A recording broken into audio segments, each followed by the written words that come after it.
अस्सलाम वालेकुम जी। इस वक्त शाम के तकरीबन 4:30 का टाइम है और सूरज अपने गुरूब की तरफ गामज़न है। और ये मेरी फ़सल है, तकरीबन 11 नवंबर की काश्त है। अभी हमारी ज़मीन में वतर ठीक ठाक है। ये आपको मैं चेक करा लेता हूँ कि वतर की क्या कंडीशन है। ये देखें,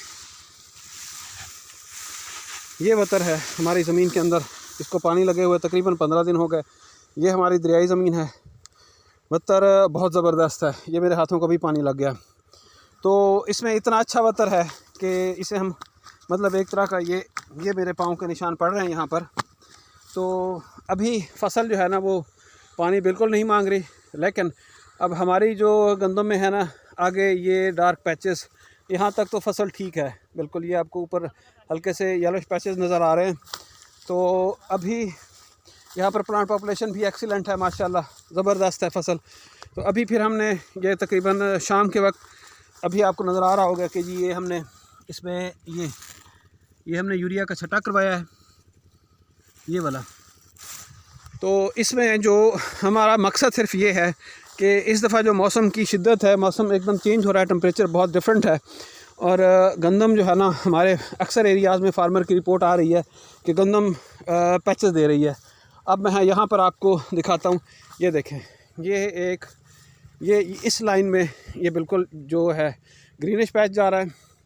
और यहाँ पर फिर हमारा लाइट जो है ना, यहाँ से आपको नज़र आ रहा होगा कि एक हल्का सा लाइट ग्रीनिश पैच जा रहा है। अब आगे आते हैं तो ये यहाँ पर देख लें, फिर एक और पैच आ गया। यहाँ से गंदम आपको नज़र आ रही होगी कि यहाँ पर ये एक पीली घारी आ गई। फिर आगे इस तरह ये घारियाँ नज़र आ रही हैं। अब इस पर पीछे हम आते हैं तो ये वाला जो हमारा एरिया है ये बेहतरीन है। वजह क्या है, यहाँ पर मैं बंदे पे खड़ा हूँ, तो वजह ये है कि वो हमारी ऊपर जो है ना वो कसी जा रही है। तो वो समटाइम ये होता है कि पानी जो है ना वो कहीं ना कहीं से लीक हुआ। हमारा बेड का एरिया है, कच्चा एरिया है, तो पानी लीक हुआ।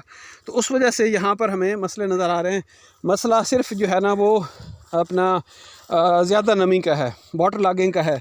तो इस वजह से अब यहाँ पर आपको नज़र आ होगा, इस वजह से अगर हम अब इसको कवर नहीं करते तो गंदम अगले हफ्ते 10 दिन के अंदर ही यहाँ पर हमारी गंदम पीली होना शुरू हो जाएगी और फिर हमें इसको रिकवर करना बहुत मुश्किल होगा। तो इसीलिए जब डार्क से लाइट ग्रीनिश गंदम हो जाए, ये आपको नज़र आ रही होगी, जब डार्क से यहाँ पर एक पैच है, ये ड्रिल की वजह से है, गंदम का बीज यहाँ पर नहीं गिरा।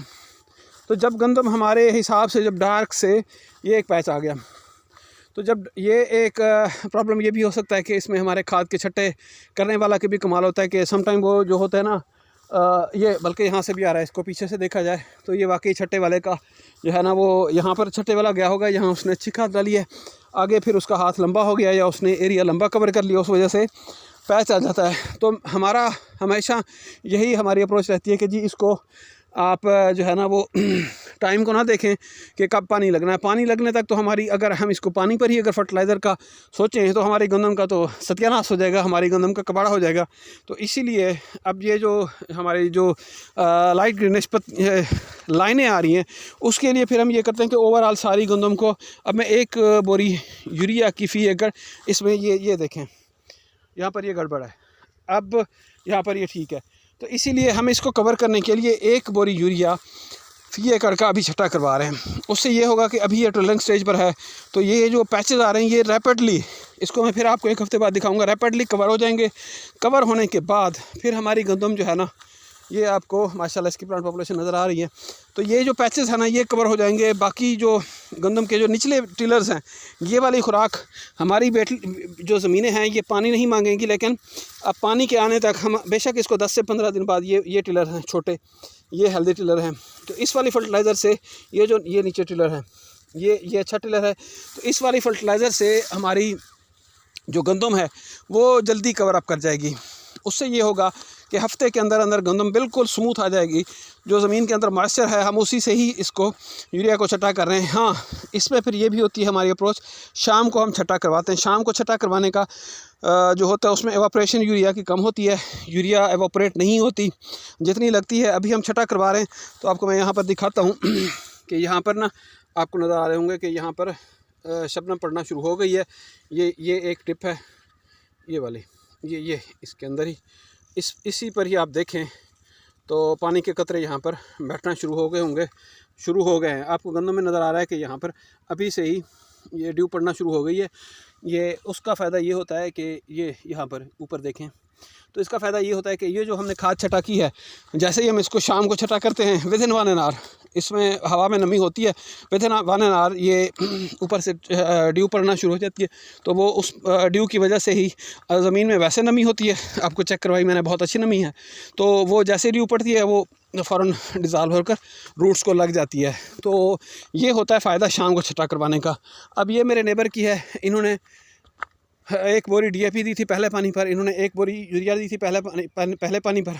अब इनकी गंदम का आपको नज़र आ रहा होगा, यहाँ पर हफ्ता पहले शदीद पैच थे। इन्होंने क्या किया कि इन्होंने दिन के अंदर ही, किसी वक्त को नहीं देखा, तो इन्होंने सारा दिन यूरिया का छट्टा कर दिया। तो उससे ये हुआ कि जो आजकल टेम्परेचर है 22, 23, 24 चल रहा है, तो उसमें ये प्रॉब्लम आ जाती है कि जी इतने हाई टेम्परेचर में अगर आप दिन में छटा करते हैं तो इवापोरेशन का चांस होता है, आपकी यूरिया का ज़ाय होने का चांस होता है। अगर आप शाम को इसको 3 बजे के बाद प्लान कर लें, तो 3 बजे के बाद वाली खाद जो है वो ज़मीन का फसल का अच्छा जो बनती है, वो फिर फसल को लगती है, उसका असर आपको मिलता है, वो वाली खुराक पौधे का हिस्सा बनती है। उसका रिज़ल्ट ये यहाँ पर भी आपको हमारे इस एकड़ में पैचेस नज़र आ रहे हैं। तो इनको रिकवर करने का बेहतरीन तरीका यही होता है। दूसरा तरीका ये है कि इसको आप फोलियर स्प्रे करें। फोलियर स्प्रे करने से भी गंदम अपना जो है ना वो यूरिया का, NPK का आप फोलियर स्प्रे कर दें तो उससे भी जल्दी रिकवर हो जाती है। तो 2 ही तरीके होते हैं कि आप इसको फ़ौरन नाइट्रोजन का छट्टा करें, या फिर फोलियर स्प्रे करके गंदम को विद इन 1 वीक, आप पानी का इंतज़ार ना करें, विद इन 1 वीक गंदम को रिकवर कर लें।